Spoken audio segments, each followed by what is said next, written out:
은혜의 말씀을 나눈 걸로 잘 알고 있습니다. 저희 교회 남부교회 교육자들 중에 키가 크고 잘생긴 분이 바로 김태훈 전도사님으로 저는 잘 알고 있습니다. 성도님들도 다 그렇게 생각하실 줄이라 믿습니다. 그런데 오늘은 잘생긴 분이 아니라 우리 교회에서 가장 넓은 사람이 이 자리에 섰습니다. 긴 은혜를 받으셨다면 오늘은 넓은 은혜를 받으시는 우리 남부교회 성도님들 되기를 소원합니다. 네, 오늘 호세아서 말씀은 하나님께서 호세아 선지자에게 행하시고 말씀하신 그 말씀을 나누는 시간입니다. 호세아서 앞부분을 보시면 호세아가 어떠한 사람인가 등장하는데, 호세아는 음녀 고멜과 결혼한 사람이었습니다.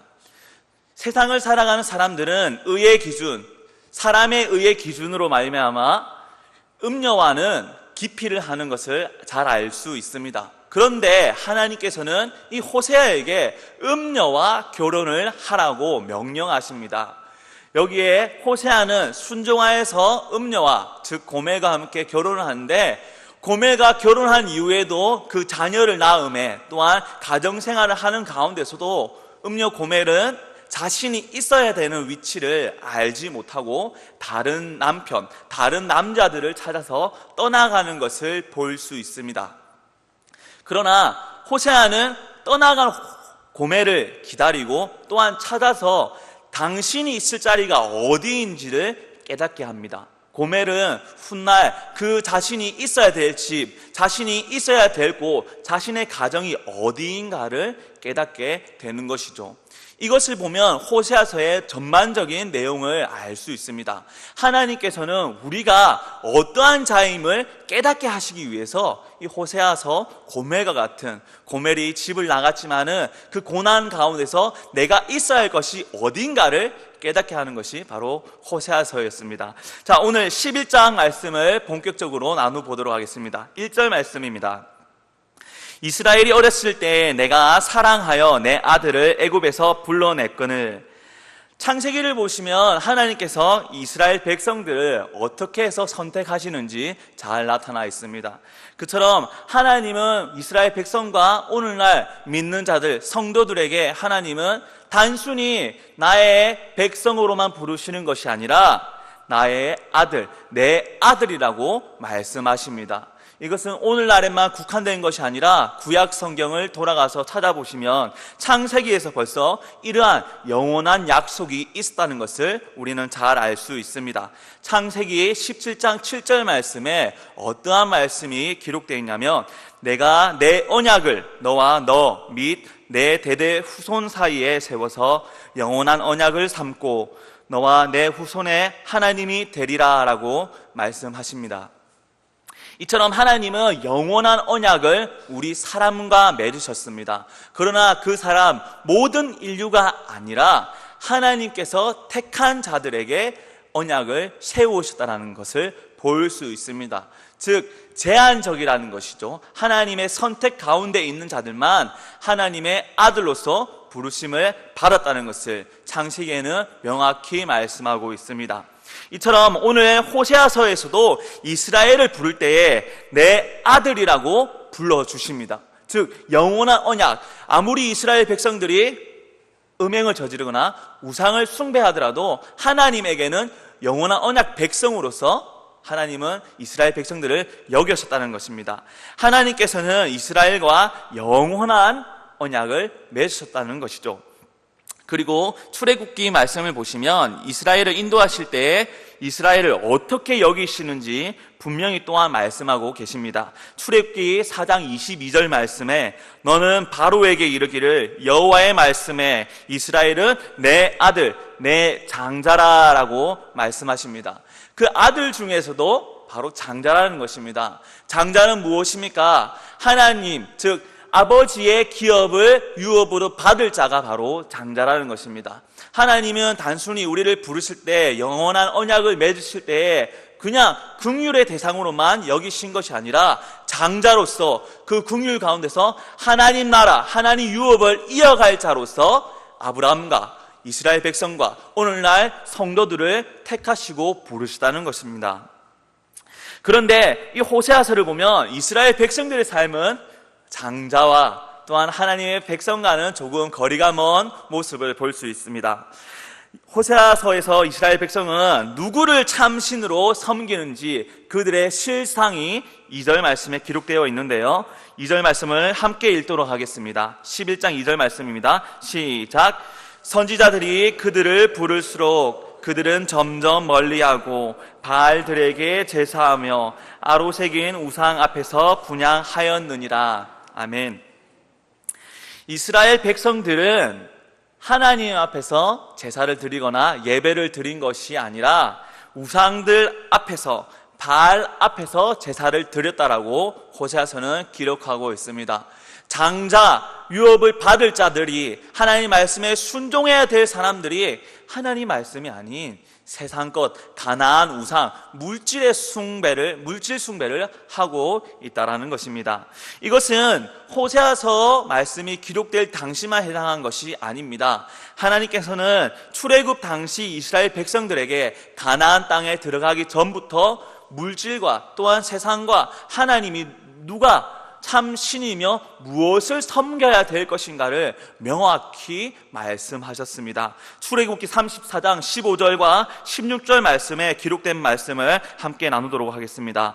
너는 삼가 그 땅의 주민과 언약을 세우지 말지니 이는 그들이 모든 신을 음란하게 여기며 그들의 신들에게 제물을 드리고 너를 청하면 내가 그 제물을 먹을까 함이며 또 내가 그들의 딸들을 내 아들들의 아내로 삼음으로 그들의 딸들이 그들의 신들을 음란하게 섬기며 내 아들에게 그들의 신들을 음하게 섬기게 할까 함이라.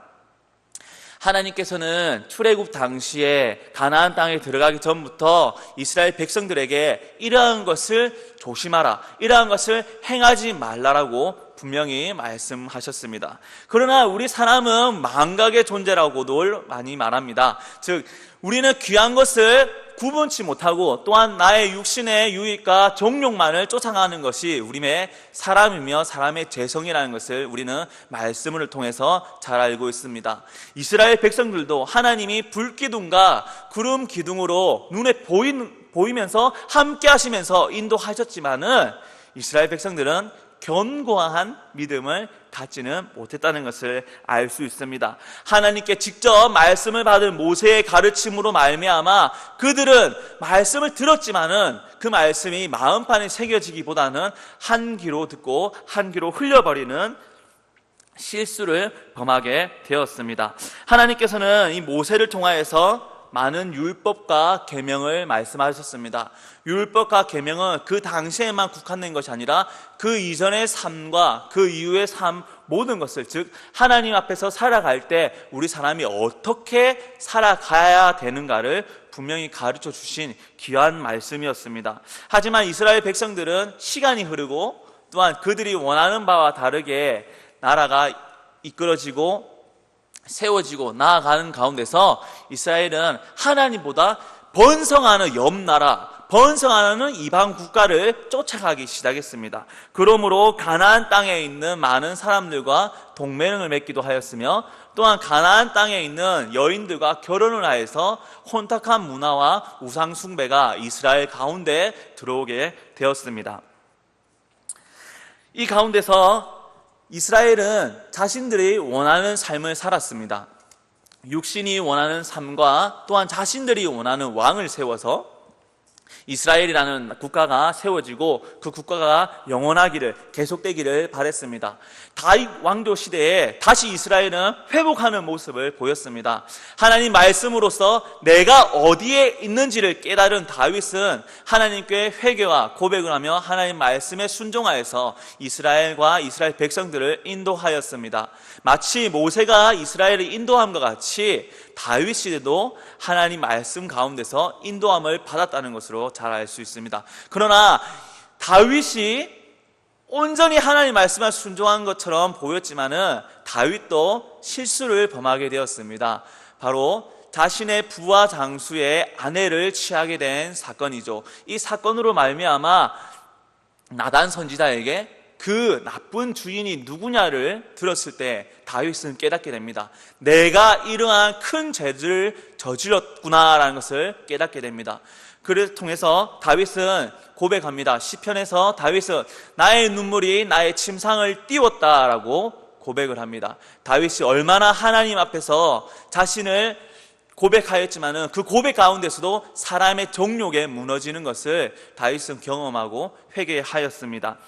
이스라엘 백성은 그러한 역사 가운데서 솔로몬 왕조를 다시 맞이하게 됩니다. 솔로몬 왕조가 번성함에 따라 부국과 강병, 즉 물질도 많았고요, 국가도 영토도 굉장한 영역을 차지하게 되었습니다. 즉 이스라엘의 가장 왕성한 시기, 이스라엘 국가가 가장 잘 살았던 번영기가 바로 솔로몬 왕조였습니다. 그런데 문제는 이 솔로몬 왕 이후에 등장하게 된다는 것이죠. 이 솔로몬 왕 이후에 남유다와 북이스라엘이 갈라지게 됩니다. 분립 왕국이 시작되는 것이죠. 이 분열 왕국이 시작됨에 따라 남유다는 남유다에서 하나님께 제사를 드리며 북이스라엘은 북이스라엘에서 제사를 드리게 됩니다. 그 제사를 드리는 가운데서 북이스라엘은 혹시나 남유다로 우리 백성들이 빠져나가지 않을까, 남유다로 내려가지 않을까라는 염려 가운데서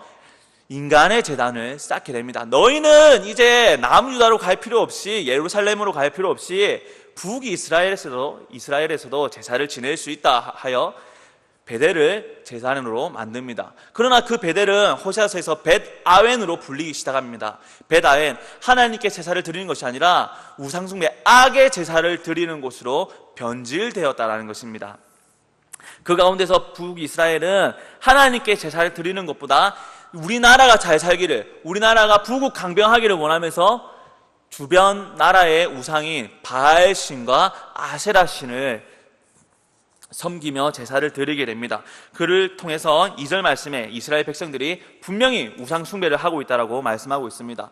하나님께서는 이러한 이스라엘 백성들에게 3절 말씀과 같이 말씀하십니다. 그러나 내가 에브라임에게 걸음을 가르치고 내 팔로 안았음에도 내가 그들을 고치는 줄을 그들은 알지 못하였도다. 하나님은 많은 말씀을 통해서, 많은 역사와 인도하심을 통해서 이스라엘을 바알에게서, 아세라에게서, 많은 우상에게서 회복시키고 인도하려고 하셨지만은 이스라엘이 하나님의 그 가르침을 알지 못하였다는 것입니다. 이스라엘은 그러한 가르침을, 고침을 알지 못하고 그들은 어떠한 삶을 살았는가 하면 신명기 1장 31절 말씀에 광야에서도 너희가 당하였거니와 사람이 자기 아들을 아는 같이 너희 하나님 여호와께서 너희의 행로 중에 너희를 아느사 이곳까지 이르게 하셨느니라. 하나님 인도하신 가운데 있었지만은 이스라엘 백성들은 그것이 인도하심인지 몰랐다는 것입니다. 그 모르고 자신이 잘해서 자신들이 무슨 자신들 능력을 채워서 노력으로 통해서 공로로 말미암아 이러한 결과를 얻었다라고 생각한 것이 이스라엘의 큰 잘못이었습니다. 또한 바알신과 아세라신을 잘 섬겨서 얻은 것이 넓은 땅과 물질이며 포도와 과실로서 생각한 것이 호세아서의 배경이었죠. 그러면서 이스라엘 백성들은 하나님과 멀어지며 하나님 가르침이 가르침인지를 잊어가기 시작했습니다. 하나님께서는 이스라엘 백성들을 걸음을 가르치고 팔로 안으셨다라고 말씀하십니다. 자녀를 양육하신 분들은 잘 알고 계실 것입니다. 저도 어린 아기를 키우고 있는 가정 중에 아직 걸음만은 가르치지 못했습니다. 그러나 이 아이가 성장함에 따라 어떻게 양육할까, 어떻게 양육하는 것이 바른가를 우리는 고민하면서 살아갑니다. 그래서 사랑과 희생을 아끼지 않고 자녀를 양육하는 것이 우리 부모님의 사랑이라고 볼 수 있습니다. 하나님은 이스라엘 백성들에게 부모님의 사랑을 쏟아 부으셨습니다. 하나님은 자신의 말씀을 통해서 이스라엘 백성들을 가르치며 이스라엘 백성들이 다른 길로 갈 때마다 하나님은 자신의 사랑으로서, 자신의 은혜로서 긍휼을 베푸셔서 하나님은 가르치시고 회복하기를 원하셨습니다. 그러나 이스라엘 백성들은 그 가르침이 무슨 가르침인지를 몰랐다고 호세아서 3절은 말씀하고 있습니다. 오늘날 우리 자녀들도 부모님의 사랑과 같이 온전히 자라난다면 부족할 것 없고 또한 우리 부모님의 마음이 상할 것이 없을 것입니다. 그러나 우리 자녀들은 그 마음 가운데 자신의 정욕과 그리고 자신의 욕심도 있을 뿐더러 우리 재성이 있음으로 말미암아 자기가 행한 대로, 자기가 옳은 대로 살아가는 것을 우리는 볼 수 있습니다. 이스라엘 백성들은 그러한 위치, 그러한 상황으로서 계속해서 살아갔다는 것을 볼 수 있습니다. 4절과 5절 말씀에 내가 사람의 줄, 곧 사랑의 줄로라고 4절에 말씀을 하고 계십니다. 여기서 사랑의 줄, 사람의 줄이 무엇인가 하며 우리는 가축이나 애완동물을 키울 때 목에 줄을 채우기도 합니다. 그러나 그 목에 줄을 채웠을 때 얼마나 갑갑할까, 얼마나 속박하는 것일까라는 궁휼함 가운데서 그 목줄을 풀어주거나 느슨하게 해주기도 합니다. 이는 주인의 사랑이라고 말합니다. 그러나 이것은 주인과 그 종속된 가축의 관계에서 사랑이지만은 하나님은 우리 사람에게 줄을 매셨다라고 했는데 이 가축과 맺는 줄이 아니라 사랑의 줄을 매셨다라고 합니다. 이 사랑의 줄은 무엇인가? 바로 하나님의 인격적인 사랑과 인격적인 인도하심을 말씀하고 있습니다.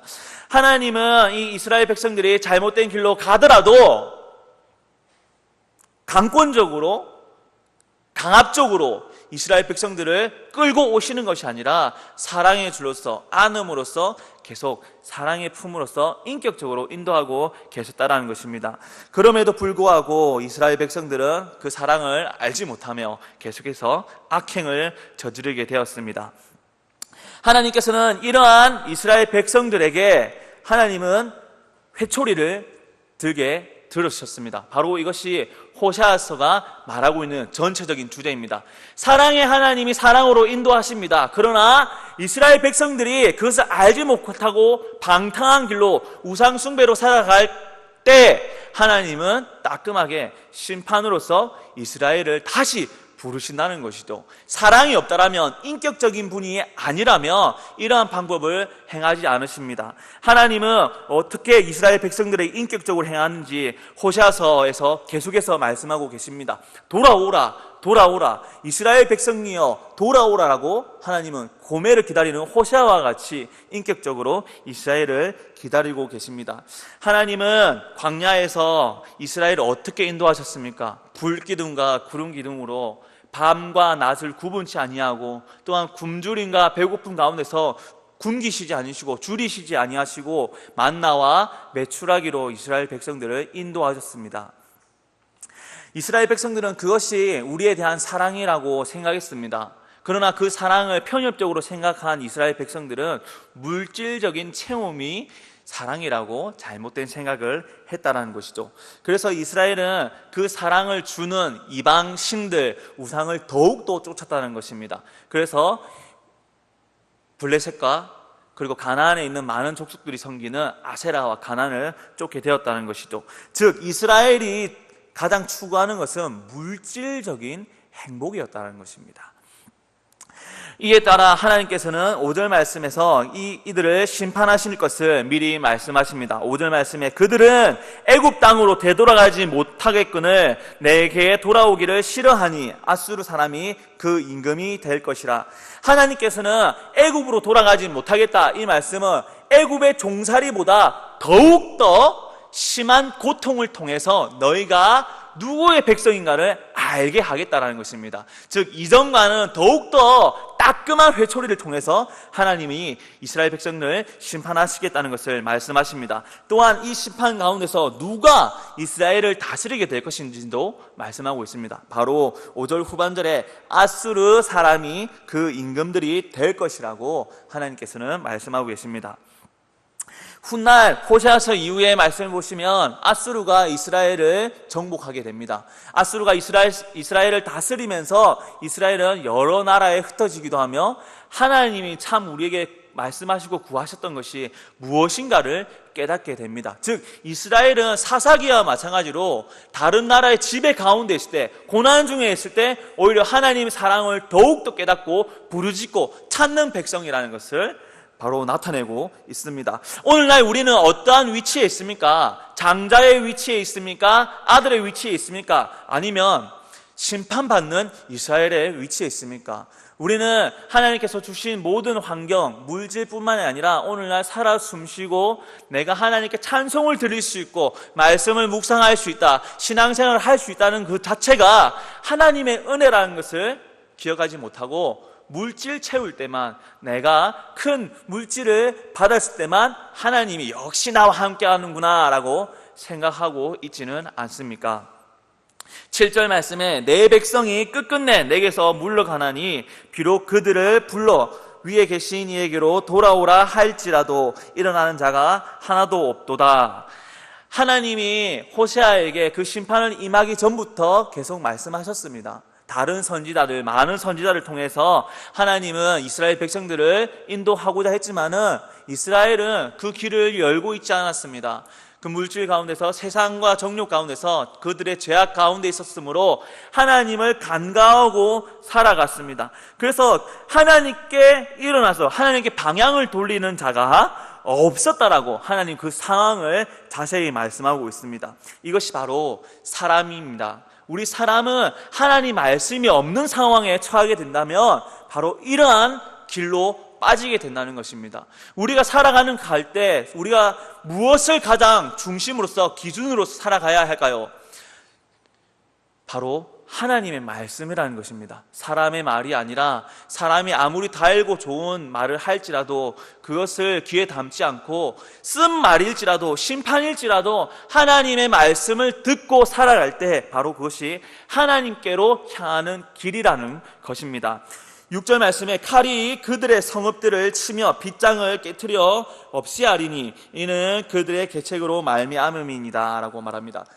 북이스라엘이 추구했던 부국강병, 즉 그들의 물질과 그들이 추구했던 것은 결국 그들의 행위로 말미암아 심판, 멸망을 받게 될 것이라고 6절 말씀에는 말하고 있습니다. 이것이 하나님의 계책이 아니라 하나님이 속여서 인도한 것이 아니라 그들 스스로가 꿰어내고 생각해낸 계책의 결과라는 것을 하나님은 이스라엘 백성들에게 분명히 말씀하십니다. 8절 말씀을 보도록 하겠습니다. 8절 말씀에 에브라임이여 내가 어찌 너를 놓겠느냐, 이스라엘이여 내가 어찌 너를 버리겠느냐, 내가 어찌 너를 아드마같이 놓겠느냐, 어찌 너를 스보임같이 두겠느냐, 내 마음이 내 속에서 돌이키어 나의 긍휼이 온전히 불붙듯 하도다. 여기서 아드마와 스보임이라는 두 단어가 등장합니다. 여기서 아드마와 스보임, 우리는 잘 모를 수 있습니다. 그러나 창세기에서 소돔과 고모라 하면 모르시는 분들이 없죠. 즉 멸망당한 도시였습니다. 그 도시는 그 사람의 죄악으로 말미암아 타락해서 하나님의 심판을 받게 되었습니다. 이 심판은 영원한 심판으로서 그 도시는 다시금 아름다운 모습을 회복하지 못했죠. 그처럼 이 아드마와 스보임도 역시 마찬가지입니다. 창세기 10장 19절에 이 아드마와 스보임이 어디에 있는지를 말씀하고 있습니다. 가나안의 경계는 시돈에서부터 그라를 지나 가사까지와 소돔과 고모라와 아드마와 스보임을 지나 라사까지였더라. 가나안 땅 주변 경계를 말씀하고 있습니다. 소돔과 고모라도 그 경계에 있었지만은 이 스보임과 그리고 아드마도 그 경계에 있다는 것입니다. 즉 타락한 도시로, 가나안 땅 우상숭배를 하는 대표적인 도시로 그 지명을 말씀하고 있습니다. 이들은 소돔과 고모라는 어떻게 심판당했습니까?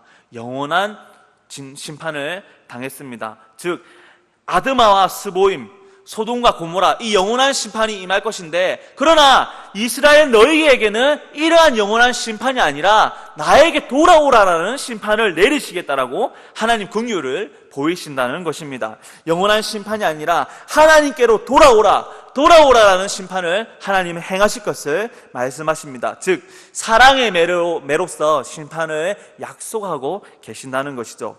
영원한 진멸의 심판이 아니라 하나님 훈계의 심판을 행하신다는 약속을 하십니다. 9절과 10절, 11절 말씀을 보시면 이 하나님 진노가 어떻게 임하였으며 또한 이 진노 가운데서 하나님은 어떻게 이스라엘에게 회복의 모습을 보이실지를 말씀하십니다. 10절 말씀을 보시면 그들은 사자처럼 소리를 내시는 여호와를 따를 것이라. 여호와께서 소리를 내시면 자손들이 서쪽에서부터 떨며 오되 11절에 그들은 애굽에서부터 새같이 아수르에서부터 비둘기같이 떨며 오리니 내가 그들의 집에 머물게 하리라. 나 여호와의 말이니라. 아멘. 하나님께서는 이스라엘에게 그 심판 가운데 있지만은 다시 회복할 때는 어떻게 회복을 명하실 것인지를 10절과 11절에 말씀하셨습니다. 사자처럼 소리를 내시는 여호와를 따르게 할 것이다. 강력하게 회복을 허락하시겠다. 회복을 약속하셨다는 것입니다. 이스라엘 백성들이 구약 성경과 같이 어려운 환경에 있을 때 하나님은 그 어려운 환경을 그냥 조금씩 회복하시는 것이 아니라 강한 사자와 같이 회복을 명하셨습니다. 이스라엘 백성들이 다시 하나님의 자손이 될 것을 강력하게 강권적으로 하나님이 인도하실 것을 타락한 이스라엘에게 약속을 하신다는 것입니다. 또한 이것이 어떻게 이루어지고 어떻게 진행될 것인가 11절에 애굽에서부터 새같이 아수르에서부터 비둘기같이 떨며 오리니 내가 그들의 집에 머물게 하리라. 다시 멀리 떨어졌던 디아스포라 유대인들이 흩어졌던 그 이스라엘 백성들을 하나님 땅으로서 하나님 백성으로서 하나님께서 약속하신 곳으로 부르실 것을 하나님은 말씀하십니다. 호세아서는 따끔한 심판만을 말씀하시는 것이 아닙니다. 암담한 미래를 말씀하시는 것이 아니라 너희가 지금 처한 위치를 다시 돌아보게 하며 그 위치에 있다라면 하나님께서 주시는 그 말씀을 통해서 회복하라는 것입니다. 너희가 회복하지 아니할 경우에 내가 심판을 행할 것인데 이 심판이 너희를 영원히 진멸로써 하는 것이 아니라 다시금 나의 백성으로 찾아올 것을 다시금 회복할 것을 예기케 하는 심판이라는 것입니다. 호세아서는 하나님께서 채찍과 당근을 모두 가지고 계십니다. 그러나 우리는 간과하고 있습니다. 결국 하나님 무서운 분이네 라는 것을 간과하고 있다는 것이죠. 하나님은 무서운 분이 아닙니다. 하나님은 그러한 분이 아니라 하나님의 사랑을 나타내기 위해서 매를 드시는 분이라는 것입니다. 오늘날 신앙생활을 하며 오늘날 많은 악행이 일어나는 세상 가운데 살아가는 우리 성도 여러분들, 지금 이 환경이 우리를 버리셨기 때문에 일어난 환경이 아니라는 것을 기억하시길 바랍니다. 하나님은 이 악행이 만행되는 세상 가운데서 오히려 되려 하나님의 백성을 더욱더 빛이 되게 하시며 하나님 백성이 지금 너희가 살아가는 위치가 어떠한 곳인데 그러한 세상을 쫓지 말고 다시금 하나님 말씀으로 회복하는 백성이 되기를 원하시면서 오늘날 우리가 살아가는 환경을 인도하고 계신다는 것입니다. 하나님은 이 세상 모든 만물을 다스리시고 주관하시는 분입니다. 하나님이 안 계셔서 이 땅이 악행을 저지르고 악해지는 것이 아니라 오히려 하나님의 심판과 하나님이 우리의 참 선으로서 계심을 더욱더 드러나는 것이, 하나님의 사랑을 더욱더 드러나는 것이 바로 이런 악한 환경에 있는 것이라고 생각됩니다. 사랑하는 성도 여러분들, 그러면 우리는 무엇을 쫓아야 할까요? 세상을 닮아가야 할까요? 가나안 땅을 추구해서 살아가야 될까요? 아닙니다. 하나님의 사랑과 하나님 부르시는 그 말씀을 쫓으며 살아가고 회복하는 귀한 남부교회 가족들 되기를 소망합니다. 호세아서 4장에서는 어떠한 말씀으로 호세아서를 마치고 있냐면, 이스라엘 백성들이 하나님을 아는 지식이 없음으로 말미암아 이러한 삶을 살고 있다라고 말씀하고 있습니다. 오늘날 세상에 악행을 저지르는 사람들은 하나님이 그들 마음속에 있지 아니함으로 악행을 저지르고 있다는 것입니다. 하나님이 그들 가운데서 하나님 말씀으로서 의의 기준으로서 그들과 함께 하시지 않기 때문에 세상은 인간의 본성을 말미암아 더욱더 악해지며, 또한 그와 반대로 하나님이 늘 함께 한다는 것을 고백하고 감사하며 동행하는 자들은 하나님 인도하심에 따라 순종하며 살아간다는 것입니다. 귀한 순종 가운데서 하나님의 길로 인도함 받고 사랑 속에 거하는 남부교회 가족들, 성도들 되기를 소원합니다. 기도드리겠습니다.